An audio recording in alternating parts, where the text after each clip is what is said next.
Derby Wars, racing's biggest contest site, is now even bigger with more than 200 games every day. Check out Survivor, Derby Wars' hottest new game. It's fun, easy to play, and for just $4 you could win $1,000. Just pick a horse to finish first, second, or third and advance to the next race. With daily payouts and games starting every hour, you'll see why fans are racing to play Survivor. Go to DerbyWars.com now, use promo code Survivor to get 5 free Survivor games with your first deposit.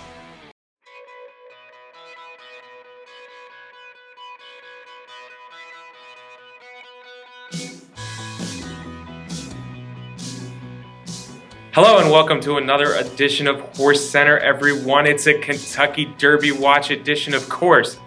I'm your host, Brian Zipsino, and I always have the pleasure, the special honor of being joined by my co-host to the East Coast, Matt Schiffman. How are you today, Matt?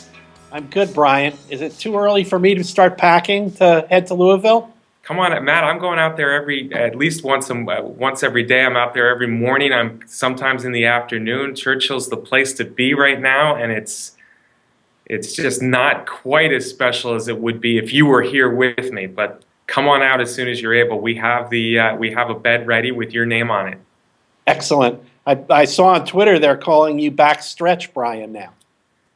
Well, I think you got 2/3 of that right, but anyway, those not everyone on Twitter is my friend, unfortunately. But that's besides the point, Matt. Hey, let's talk about this Kentucky Derby. We know most of the horses that are going to be in. We have the 20 that are all saying they're running right now. Fellowship is 21 on the outside looking in. He would be the next horse in. But let's just deal with the 20 horses that we know are in, unless something unfortunate happens between now and the next week and a half or so. Matt, I want to know who's going to be on the lead, who's going to be chasing, who's going to be more in the middle of the pack, and who are the stone cold closers that we should be watching in this year's Kentucky Derby.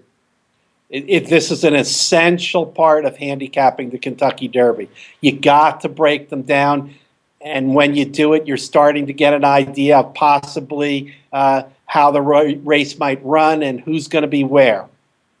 Yeah, and right now, Matt, there's not a ton of true speed. Now, there are several horses that want to be close to the lead, but when I was listing the true speed horses in the race, the list consisted of 2, and that would be, of course, Dancing Candy, who went blazing in the Santa Anita Derby on a wet track in Santa Anita, but he's been speed throughout in California. And then, of course, the horse you saw win the Wood Memorial, Outwork, who set the pace both Wood Memorial Day and he surprised me a little bit by being out on the lead in the Tampa Bay Derby.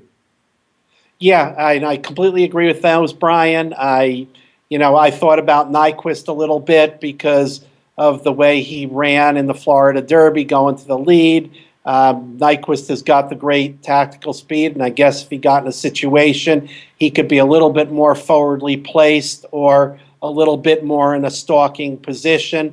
And you know what I always say about the Derby, Brian, is I know we've got Outwork and Dancing Candy defined as front runners, but in my view, it always turns out there's a little bit more speed in the Derby than people might expect because of the 20-horse field, because of the horses getting worked up with the 20-horse field, because of the emotion in the jockeys and the need to get out of situations and get clear.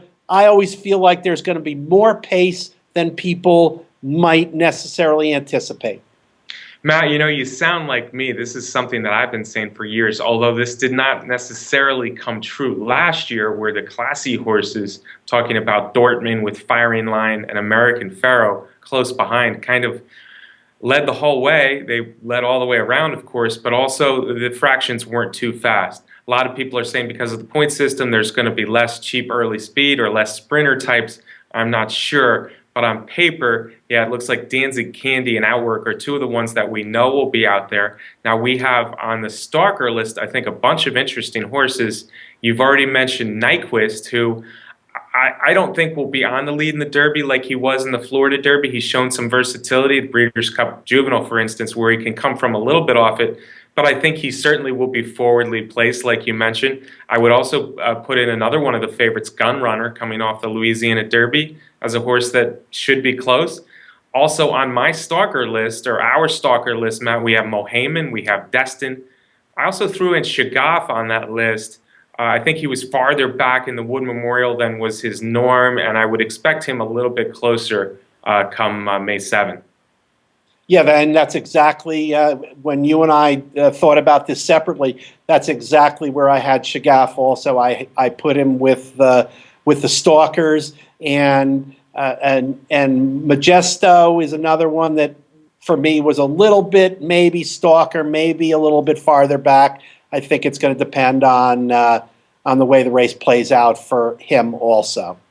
Yeah, Majesto has shown a little bit of speed. He was on the rail. He got a rail hugging trip in the Florida Derby, and he was 4th or 5th early. So I did put him in the mid-pack area, but Majesto probably is in the top half early. Now in the mid-pack, this long list of mid-pack horses that we have, Matt, I think some of the longer shots are going to be in there. But I also feel like a horse or two that I like, especially the first one, and that's More Spirit, will be in that list. Now, More Spirit might have more speed than most of these in the mid-pack as well. I would expect him to be in the top 10 early, but he's still kind of a mid-pack horse. Yeah, I agree with that, Brian.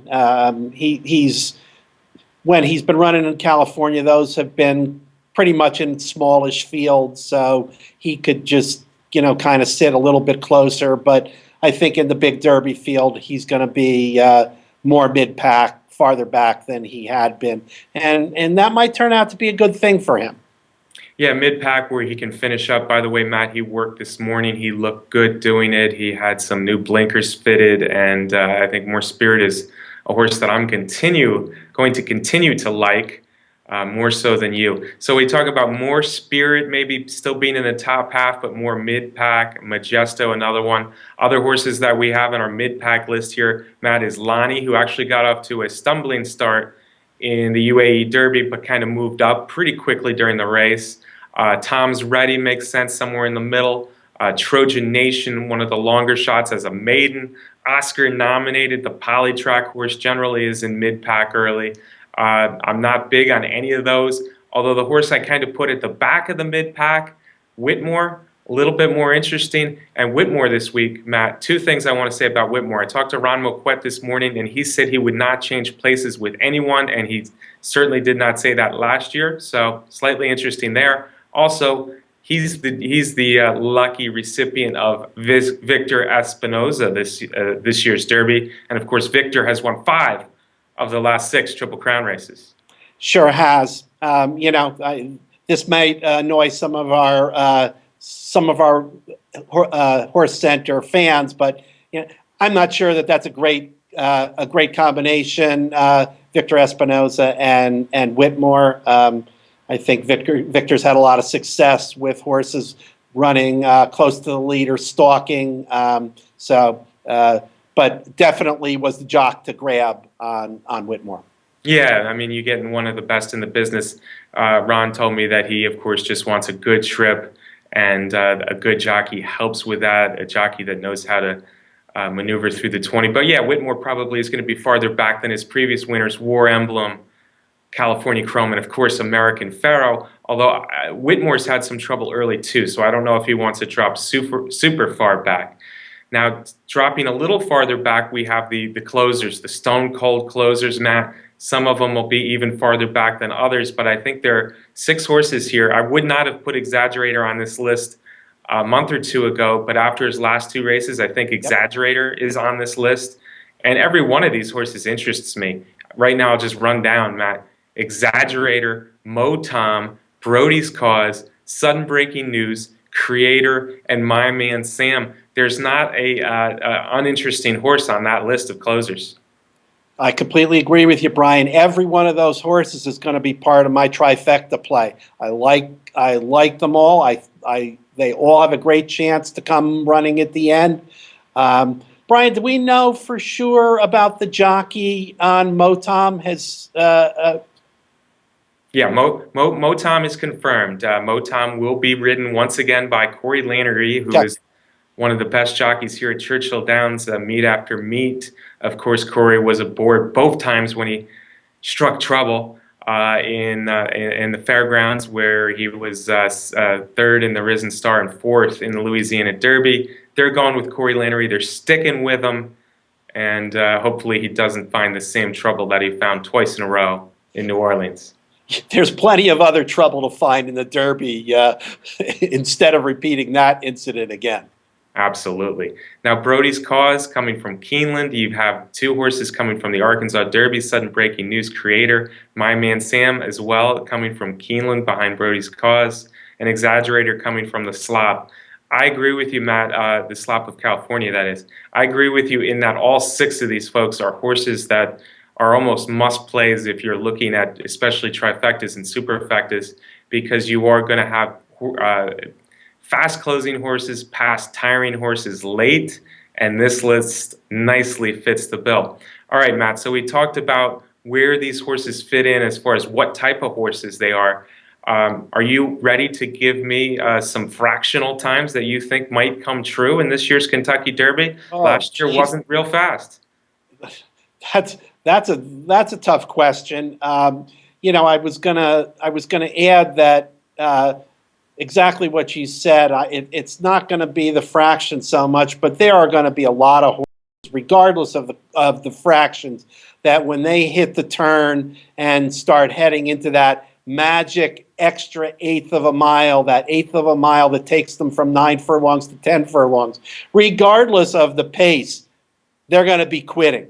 And the question is, how many horses, again, and I'm not that concerned about the fractions, how many horses are actually going to have any run left in them going that eighth of the mile, besides some of these horses that we have in the closer ranks?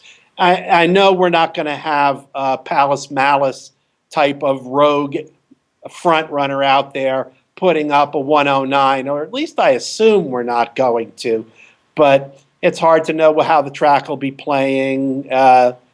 Will they have it hard for the day and the weather? It's more of how these horses deal with the distance in my eyes. Yeah, distance is always a huge question. Remember how early this is in their careers, and a mile and a quarter is as long a race or longer of a race than many of them will ever run, let alone at this young age.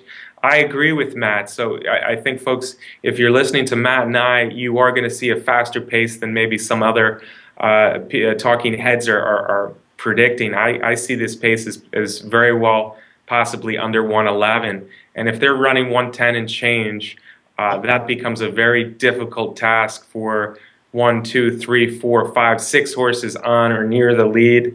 And that makes the closers list more interesting. Now, if it is more like it has been in some recent years, where you're talking 112, 113, then maybe that good list of stalkers becomes a much more dangerous group. And like we said, Nyquist, Gunrunner, Mohaymen, Destin, Shagaf, that's a good group of horses anyway. So fractions matter. A lot of this is between the ears with these horses, and even a little bit with the jockeys, where there is just a lot of emotion, a lot of intensity, a lot of people. It's a surroundings that they've never seen before, so it's easy to get caught up in that and maybe go a little faster than you realize you're going in the Kentucky Derby. So pace matters. They have been playing the track a little bit slower in recent years, and I think that's maybe a safer Kentucky Derby track, where the track isn't quite as hard or speed favoring or looking for those super fast times. So that could produce a slower final time, but also slightly slower fractions. Matt, if you had to pick a horse that you like in here, where would you want to see him? Would you rather be coming from 15th or farther back, or would you rather be in the top 5 or 6? I certainly would rather be coming off the pace, and you know I love that angle with the Derby.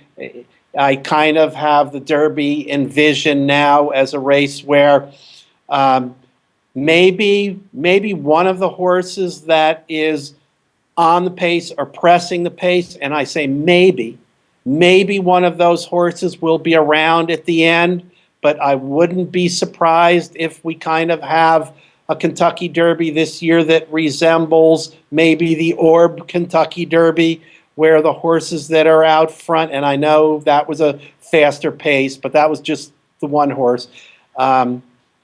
where the horses that are farther out front get tired and fade, and the horses that are in the top 5 near the end are horses that are coming off the pace, either all of them or maybe one horse hangs on there and maybe gets the win or finishes in the money. Yeah, Matt, a lot of people will tell you that the Kentucky Derby is a 1.125 mile race. And what, of course, they mean by that is you want to be on the lead by the 8th pole. Otherwise, you have a tough time. But that might be for the win. So if we're talking about other placings in the exacta, trifecta, and superfecta, more often than not, last year being a little bit of an exception, yes, you're talking about horses that have done better from farther back, filling in those spots. A 1.125 miles, who are the best 1.125 miles horses? That remains to be seen. Someone on the backstretch told me only 4 horses can win because they're the horses that ran under a 1.125 miles and under 150. That's been a rule of thumb that's worked a lot of years. I don't know if it's going to be true here. By the way, those horses, I believe, are Nyquist, Exaggerator, Fellowship, and Mahesto. By the way, Mahesto being one of the horses that's impressed me in the mornings lately as a top long shot. Matt, let's close this talk up. We're going to talk a whole lot more Kentucky Derby. We're going to give out bets and picks next week. But one last closing shot on our pace edition of the Kentucky Derby Watch here on HorseCenter. Again, I like I said, next week we'll have more betting tips. I'll have my trifecta ready to give out. So people should be thinking about what you and I discussed, thinking about the pace, thinking how they think the race will play out when they try and sift through all of this information. All right, Matt. My closing shot is don't bet the speed. And the speed, of course, I only gave you 2 horses, Dancing, Candy, and Outwork. I'm gonna eliminate them from my tickets. Matt, we had one race of note, I think, of importance last week. I was there. It was Charlestown Classic Day, beautiful Charlestown, West Virginia. And if you saw what happened in the first half of Furlong, you pretty much knew the result of the race. Yep, Stanford, Pletcher, Javier Castellano, great ride. Took him wire to wire on the Charlestown Bull Ring. Speed was definitely holding that day on the 6 furlong track at Charlestown.